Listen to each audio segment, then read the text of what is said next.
Hello everyone, today we shall read the book Beehive poem A Legend of the Northland. Okay, let's start. ये poem जो है a legend means होता है old traditional story, ठीक है, जो generation by generation सुनाई जाती है, जो चली आ रही है, ठीक है। तो ये है एक बैलेड होता है कि जिसमें मतलब एक सॉन्ग के थ्रू ना पूरी होल स्टोरी को सुनाया जाता है। जैसे आप और अदर पोएम पढ़ते हैं तो उसमें मतलब किसी थीम पे रिलेटेड होती है ना, लेकिन ये जो बैलेड होता है इसमें एक स्टोरी पूरे स्टैंजा बाय स्टैंजा मतलब स्टोरी होती है, रिलेट होती है, ठीक है, एक स्टोरी को। तो आपकी ये पोएम है जो मतलब 4 लाइन के स्टैंजे हैं और टोटल 16 स्टैंजे हैं।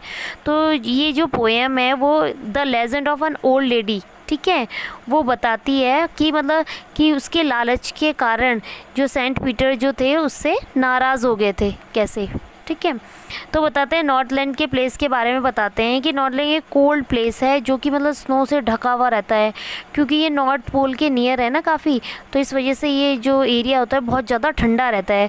तो वो कहते हैं यहाँ पे ना सूर्य की जो रोशनी होती है, जो लाइट होती है ना, बहुत कम दिखाई देती है। तो जो फॉबी कैरी है, जो पोएटेस हैं, वो कहती हैं कि यहाँ पे डे जो होता है बहुत कम टाइम का होता है और रातें इतनी लंबी होती हैं कि लोगों के लिए मतलब सोकर पूरी रात को स्पेंड करना बहुत ज़्यादा मुश्किल हो जाता है, इतना लंबा टाइम होता है, ठीक है। तो वो बताते हैं कि मतलब यहाँ पे जो एरिया है नॉर्थलैंड का पूरा जो बर्फ़ से ढका हुआ रहता है, तो यहाँ पे जो रेनडियर एनिमल जो होते हैं वो स्लेजेस मतलब कार्ट होता है जिसमें पीपल बैठे रहते हैं और उसके थ्रू मतलब ये रेनडियर उसे खींचता है मतलब स्नो में ना, तो मतलब वो चलता है। तो वो कहते हैं वहाँ पे जो बच्चे होते हैं वो ऐसे लगते हैं कि बियर्स के बच्चे हों, कब्स हों, क्योंकि वो इतने फ़नी वाले मतलब फरी वाले मतलब फैदर वाले क्लोथ्स पहन के रखते हैं, तो बिल्कुल वो टेडी बियर जैसे लगते हैं, ठीक है।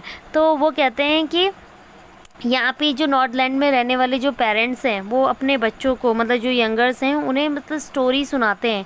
तो पोएटेस कहती है मुझे बिलीव नहीं होता कि मतलब ये जो कहानी ये सुना रहे हैं वो सच में रियल है या नहीं है, ठीक। तो स्टोरी जैसे स्टार्ट होती है तो मतलब वो कहते हैं सेंट पीटर से स्टार्ट होती है। सेंट पीटर, तो जो सेंट पीटर होते हैं वो वर्ल्ड में ना जा जाके लोगों को मतलब प्रीचिंग करते हैं, मतलब प्रवचन देते हैं, अच्छे अच्छे धर्म के बारे में बताते हैं। वो कहते हैं जैसे कि आपको मालूम है कि सेंट पीटर का क्या वर्क होता है जो चर्च में रहते हैं ना, ठीक। तो वो कहते हैं कि वो मतलब एक डोर से जाते हैं, डोर जाते हैं कॉटेज में ना, लोगों के घर में एक जगह से दूसरी जगह मतलब पूरे ट्रैवलिंग करते हैं, पूरे अर्थ के घूम के देते हैं। तो वो कहते हैं कि वो ऐसी एक छोटे से कॉटेज के पास मतलब एक कॉटेज के पास आते हैं घूम के। तो वो कहते हैं कि एक वुमेन होती है जो कि केक बना रही होती है, तो वो केक बना रही होती है। तो जो सेंट पीटर होते हैं मतलब इन्हें बहुत भूख भी लगी हुई होती है, इन्हें ना फास्ट था इनका। तो वो कहते हैं कि मतलब ऐसा था कि इनकी कंडीशन ऐसी थी कि ये मतलब बेहोश होके गिरने ही वाले थे। तो मतलब ये लेडी से बोलती है मतलब कि तुमने इतना सारे केक रखे हुए हैं, तुम मुझे एक सिंगल वन केक दे दो। तो अब वो लेडी जो होती है ना वो मतलब केक बनाती है, तो वो केक बनाती है तो केक जो होता है वो जो उसने केक पहले बना के रखा होता है ना उससे वो थोड़ा सा बड़ा हो जाता है। तो वो ना देती नहीं कि ये मतलब इतना बड़ा केक हो गया और मैं किसी को ऐसे ही फ्री में दे दूँगी। तो वो दोबारा से मतलब नीडिंग करती है और फिर बनाती है, तब फिर जब बनाती है दोबारा तो वो फिर बड़ा हो जाता है। तो मतलब फिर वो करती है थोड़ा सा टाइनी सा स्क्रैप लेके डो का और फिर उसे रोल करके फ्लैट करती है कि थिन पतला सा बनाती है, जैसे लाइक वेफर लाइक पापड़ जिसे कहते हैं, ठीक है। तो वो बनाती है तो इतना पतला करके।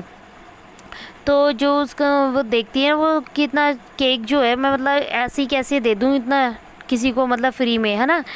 तो मतलब ये चीज़ जो होती है सेंट पीटर देख रहे होते हैं कि मतलब इतनी देर से कोई बेहोश मतलब सॉरी कि कितनी देर से कोई मतलब वेट कर रहा है, इतना भूखा इंसान है, मतलब उसकी कंडीशन ऐसी हो रखी कि वो फेंट होने वाला है, मतलब बेहोश होने वाला है, ठीक है। और वुमेन जो है वो मतलब एक के बाद एक बना रही है और मतलब उसे दे नहीं रही, कितनी सेल्फिश वुमेन है ये, ठीक।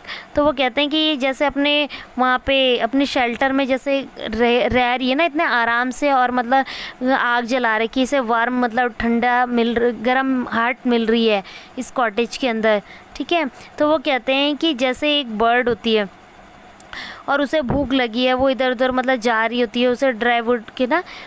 तो वो कहते हैं कि वहाँ पे एक चिमनी होती है और इस जो लेडी होती है ना उसने रेड कलर का स्कार्फ जो अपने हेड पे बांधा हुआ होता है। तो वो कहते हैं वो उसे ना क्या कहते हैं कर्स दे देते हैं, मतलब श्राप देते हैं कि तुम वुड पैकर बन जाओगे, हिंदी में कठफोड़वा कहते हैं इसे, वुड पैकर बन जाओगी कि बर्ड की तरह, और तुम लकड़ियों में खोद खोद के ना, और तब अपना भोजन मतलब जो फूड है तुम तब खाओगी, कि इतने इजीली से तुम्हें बहुत अच्छी लाइफ मिली है, जो मतलब एक कॉटेज में आराम से रह रही है और खाने के लिए इतने सारे केक हैं, तो तब तुम्हें पता चलेगा जब तुम्हें मिलेगा नहीं। तो वो ना उसे कर्ज दे देते हैं, वो वुड पैकर बन जाती है।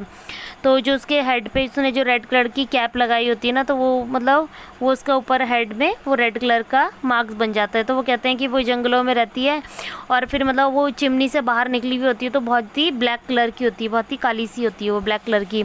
तो वो कहते हैं कि लोग अब उसे मतलब जंगलों में ही देखते हैं कि मतलब वो अपने फूड के लिए कैसे स्ट्रगल करती है, लकड़ियों को मतलब तोड़ती है, और तब जाके उसे खाने के लिए मिलता है। तो मतलब ये स्टोरी हमें बताती है कि हमें कभी भी मतलब सेल्फिश नहीं होना चाहिए, हमें लोगों के साथ शेयर करना चाहिए अपनी चीज़ों को ना, कि हमें हमेशा ये नहीं कि सेल्फिश होके रहें, और मतलब हमें नीडी पर्सन जो भी हैं उनकी हेल्प करनी चाहिए। और मतलब जो सेल्फिश पर्सन होते हैं ना, उन्हें भी अपनी लाइफ में कभी भी सेटिस्फेक्शन नहीं मिलता, तो इसलिए सेल्फिश नहीं बनना चाहिए। I think you all are understand the poem.